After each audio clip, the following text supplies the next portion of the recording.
Hey groupers, Pastor Marshall here. I hope that you are doing good in your reading of the story, and I hope that you are enjoying these messages in the Psalms. Psalm 46, a lot of people's favorites, especially because of verse 10, but we're not there yet. Let's start off with an icebreaker just to get everyone talking.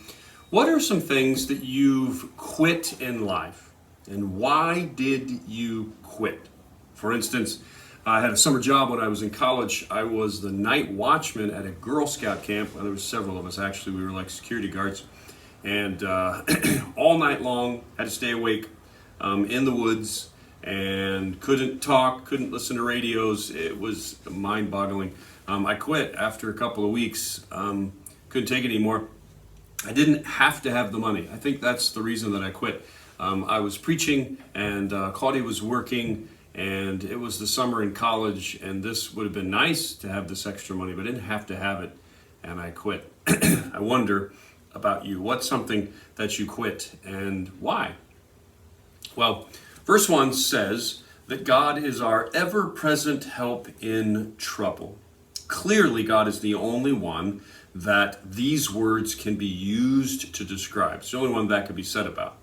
But take a moment to list other things that people think that are their ever-present help in trouble. And then have fun with this. Make a list of things that people rely on for their ever-present help. And then how do those things fail us? Just make a list and then go back down that list and just talk about how do those things fail us. Well, the psalmist uses two metaphors to describe God's help for us. And this is really what the psalm is about. He says in the first verse that God is our refuge and strength. And then he carries on that idea again in the refrain, which is verse 7 and 11. So he says, God is our refuge, which I shared with you means that he is our defense. And in verse 7 and 11, it uses the word fortress to bring about that idea across again. And then it says he is our strength, which means that he is our offense. And again, in verses 7 and 11, this refrain. So we kind of have 1, 7, and 11 that keep saying the same thing. And that is that God is our refuge and strength. He is our offense and our defense. He is our fortress and the Almighty. So how have you experienced God's defense in your life?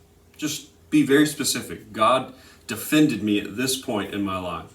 And then how have you imagined that he defended you? You're not certain, you can't prove it, but you think about, well, this I kind of ended up here, and I believe it's because God was defending me.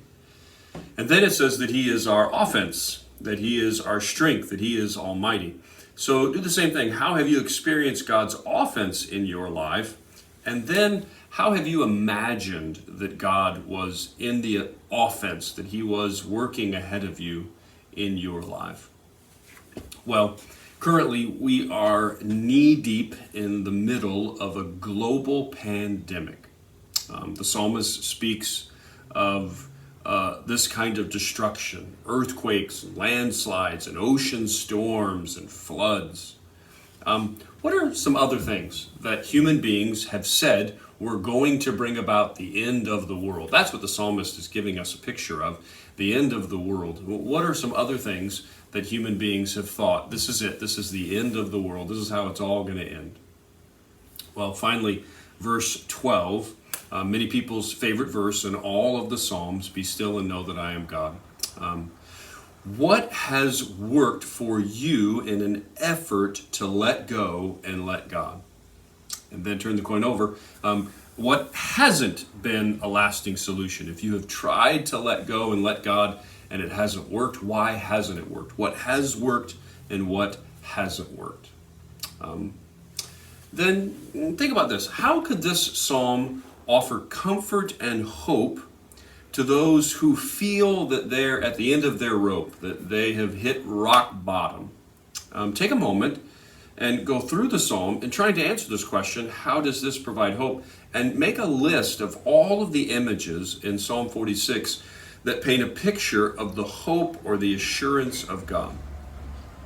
And then finally, what do we learn about the character, the nature, the power of God in Psalm 46?